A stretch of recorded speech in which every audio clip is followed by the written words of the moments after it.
Start by ensuring both your PC and phone are connected to the same Wi-Fi network. This is crucial for seamless connectivity.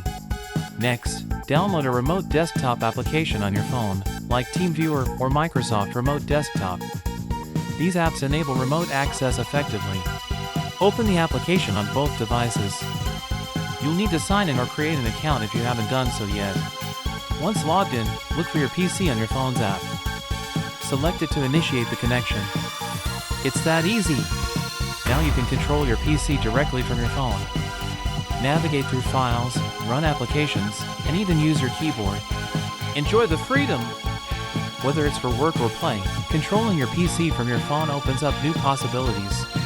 For the best experience, ensure your PC's power settings allow for remote access and disable sleep mode. Keep your software updated, both on your PC and phone, to ensure compatibility and better features. Consider using headphones or a headset for audio when accessing multimedia files on your PC.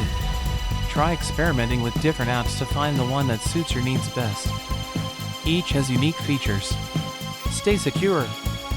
Use strong passwords and enable two-factor authentication for added protection during remote access. And there you have it! You're now ready to control your PC from your phone effortlessly.